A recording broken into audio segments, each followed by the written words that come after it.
Hello, and welcome to this episode of Range Woodworking, where today we'll be turning this scrap timber into some eye-catching coasters.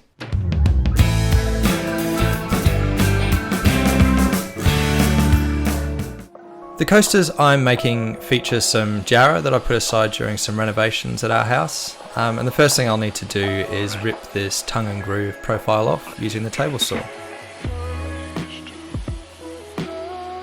Once tidied up, I rip the timber into strips to suit my design and then prepare to glue up. It probably would have been a better option to prepare these a bit more to make life easier later on, but it's not completely required. Just things like making them all the same height would have gone a long way.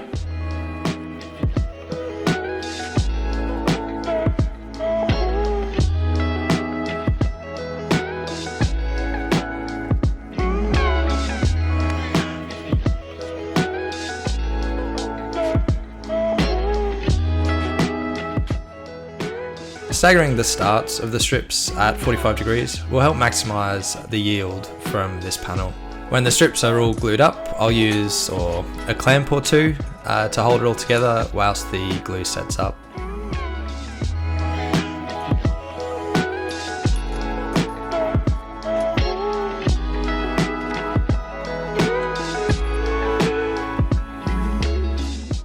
A couple of hours later, I come back and look out. That probably didn't go to plan. At this point, I'll send the panel through the thicknesser until nice and flat before heading over to the table saw to create the pieces that will become the Chevron pattern.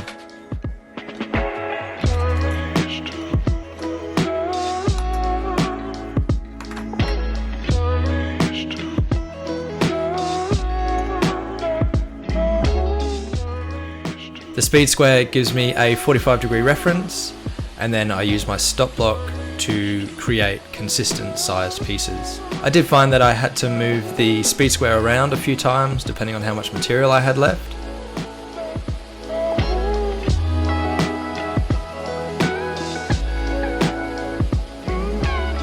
It's also super important to stay present when doing these dull, repetitive tasks at the table saw.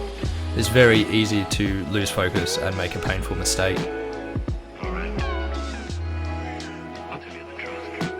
Now you can see how this pattern comes together. Simply by flipping every other piece, you get a consistent, accurate chevron pattern that really elevates these coasters beyond the normal. Now, before I put myself through a lengthy glue up of all of these pieces, I first use a knife to trim off the tear out, because I should have changed my saw blade for a crosscut blade and didn't. Due to the nature of this build, I'm gluing these panels up on a flat piece of form ply with some packing tape. At one end there's a block screwed in, and at the other I use two wedges to apply good even pressure with a straight edge along the bottom for alignment.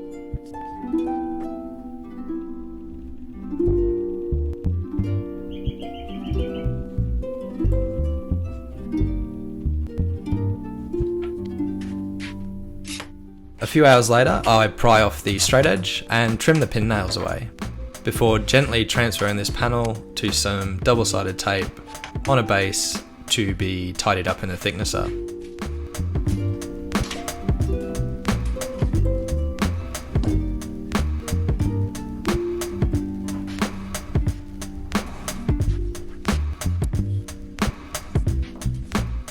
I was pretty worried about tear out from the thicknesser, especially as this is all end grain to end grain gluing.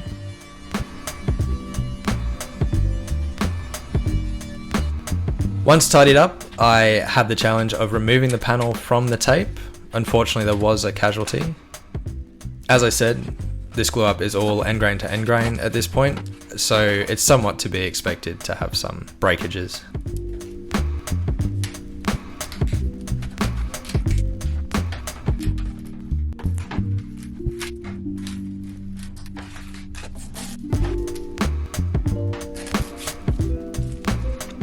Once I got it all removed, some more glue with a bit of super glue and tape for clamps makes quick work of reattaching this broken piece.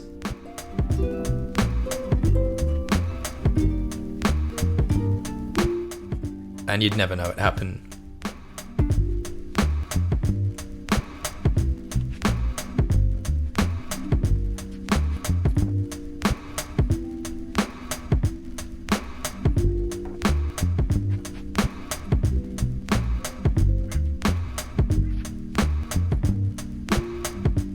Time to trim the edges off these to make them more coaster shaped. I'm using the track saw because I have one. A circular saw with a guide or even the table saw could achieve the same, and keep this as a DIY beginner's project. Obviously a thickener isn't necessarily a beginner's tool, but a belt sander or even a random orbital sander with more prep work at the start would give you a much better place to work from. At this point, I realised the panel had become way too thin, so I cut pieces 80mm wide using the crosscut sled and laminate pairs together. Again, more wood glue with a dot of super glue in the middle to hold them together until they all get clamped in the vise.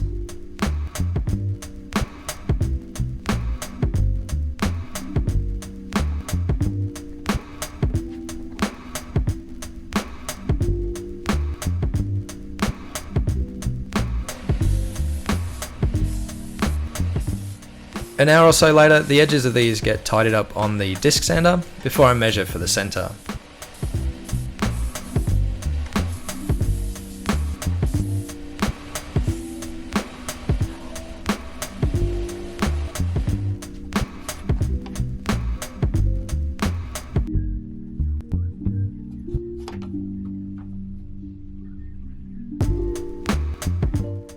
After that, I then measure 40mm off the centre each way.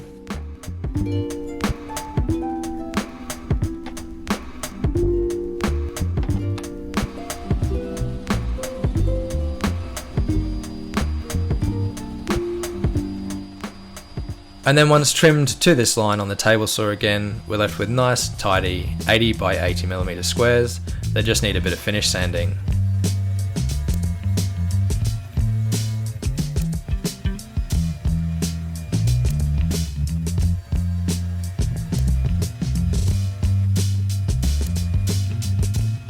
As usual, I'll sand these to 120 grit, then bring the router in for 3mm roundovers on all edges, before going back and sanding with 180 and 240 grit.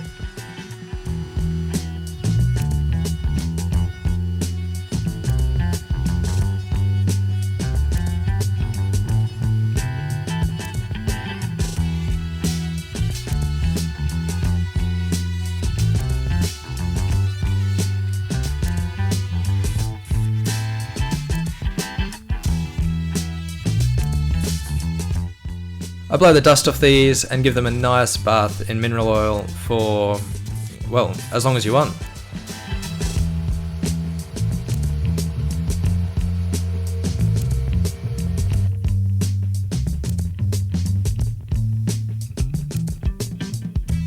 Now things get cool. I recently got a laser cutter engraver and thought this would be a great opportunity to personalise these coasters. So I have the laser burn my branding onto some self-adhesive cork backs that the laser will then cut out to suit the coasters.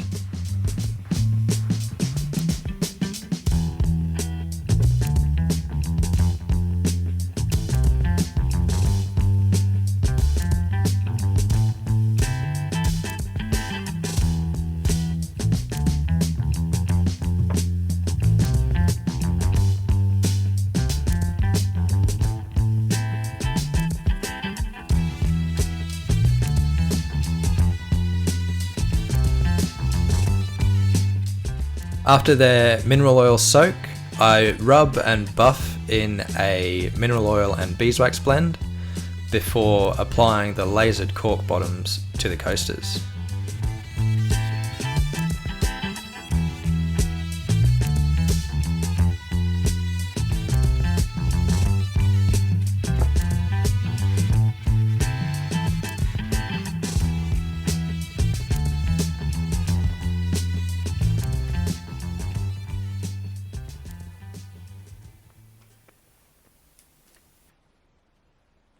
And hey presto, a great one-day project is all finished. These could make a great gift for someone in your life, or just to have around the house. I hope you've enjoyed the video, and if you have, please consider liking and subscribing.